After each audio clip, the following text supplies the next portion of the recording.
அனைவருக்கும் வணக்கம். எல்லாரும் எப்படி இருக்கீங்க? நான் நல்லா இருக்கேன். ஸோ, இன்னைக்கு வீட்டுக்கு வந்தோனயுமே, சரி ஒவ்வொரு வீடியோவா எடிட் பண்ணி போட்டுறலாம் அப்படின்ட்டு உட்காந்தாச்சு. ஏன்னா நேத்து இன்ஸ்டாலயும், யூடியூப்லயும் பார்த்தீங்கன்னா, சின்ன சின்ன கிளிப்பிங்ஸா போட்டிருந்தேன். அதுலயே உங்களுக்கு தெரிஞ்சிருக்கும். நான் வந்து சிறுவாபுரி கோயிலுக்கு தான் போயிருந்தேன் அப்படின்ட்டு.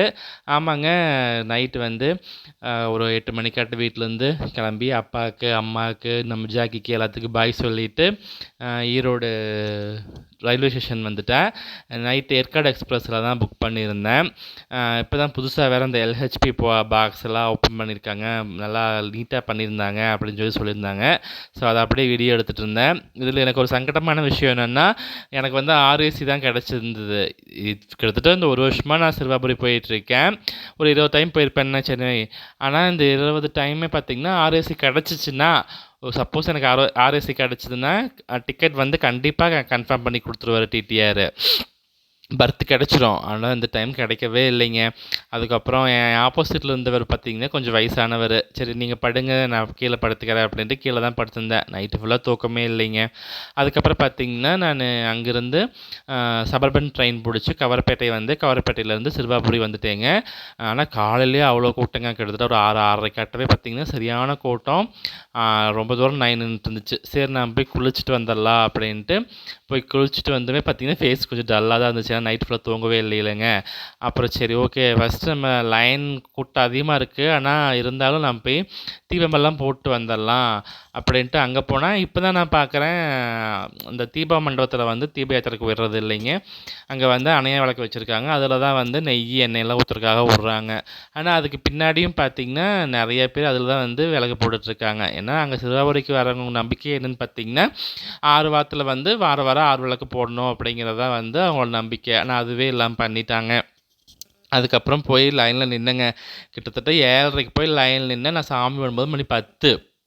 3 மணி நேரமா லைன்ல நின்னு தான் சாமியே கும்பிட்டேங்க. அந்த அளவுக்கு சரியான க்ரவுடு.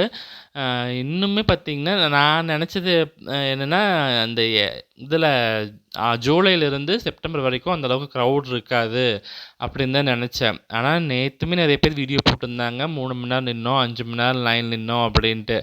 எனக்கெல்லாம் உள்ள போய் சாமி கும்பிட்றதுக்குள்ள பாதி ஆவி அங்கேயே முடிஞ்சுதுன்னு வச்சுக்கோங்களேன். கிட்டத்தட்ட ஒரு 3 மணி நேரம் நின்னேன். அப்புறம் அங்க போய் நல்லா நிம்மதியா சாமிய கும்பிட்டு, நம்ம சிறுவாபுரி அப்பன தரிசனம் பண்ணிட்டு, அ என்னுடைய வேண்டுதல்லாம் வச்சுட்டு வெளிய வந்துட்டேங்க. எனக்கு வந்து இந்த சிறுவாபுரி பஞ்சாமிர்தத்தோட டேஸ்ட் ரொம்ப பிடிக்குங்க. எங்க அப்பாவுக்கும் ரொம்ப பிடிக்கும். எங்க அம்மா தான் "எதுக்கு வாரம் வாரம் வாங்கிட்டு இருக்க?" அப்படிம்பாங்க. ஆனா அந்த டேஸ்ட் எனக்கு ரொம்ப ரொம்ப பிடிக்கும். அதுக்கப்புறம் வெளிய வந்து கொஞ்சம் ஃபோட்டோஸ், வீடியோஸ் எல்லாம் எடுத்துட்டு இருந்தோம். இப்ப இந்த இது நிழலுக்காக பந்தல் போட்டதுலேருந்து அந்த இது நல்லாவே தெரிய மாட்டேங்குது இல்லங்க. யார் யார் ஃபீல் பண்ணியிருக்கீங்க மறக்காம சொல்லுங்க. அதுக்கப்புறம் அங்க கோயிலுக்கு ஆப்போசிட்ல ஒரு டிஃபன் சென்டர் இருக்கும். அங்க நீங்க எவ்வளோ சாப்பிட்டாலும் ரூ. 60, 70 மேல தாண்டவே தாண்டாதுங்க. அப்புறம் நம்ம ஊர்லலாம் பார்த்தீங்கன்னா, இந்த வடகறி எல்லாம் கிடையவே கிடையாதுல்ல. எனக்கு அங்க போய் இந்த வடகறி, இந்த பொடி, நல்லெண்ணெய் அதெல்லாம் எனக்கு ரொம்ப டேஸ்ட் புடிச்சிருச்சு. நான் இது பார்த்தீங்கன்னா, பொங்கலுக்கே பொடியும் நல்லெண்ணெய் வேணும் அப்படின்னு சொல்லி கேட்டு வாங்கி சாப்பிட்டேன். ஸோ அந்த டிஃபன் சென்டர் ஓனர் வந்து நம்ம தலைவர் ஃபேன் போல அந்த ஃபோட்டோ வச்சிருந்தாங்க. அப்படியே பார்த்தீங்கன்னா, நம்ம தலைவருக்கு வந்து ஒரு பாய் சொல்லிட்டு, அடுத்த வாரம் கண்டிப்பா வரேன் அப்படின்னு சொல்லிட்டு, பாய் சொல்லிட்டு அங்கேருந்து கிளம்பிட்டேங்க. சரி ஓகேங்க. அடுத்த வீடியோல பார்க்கலாம்.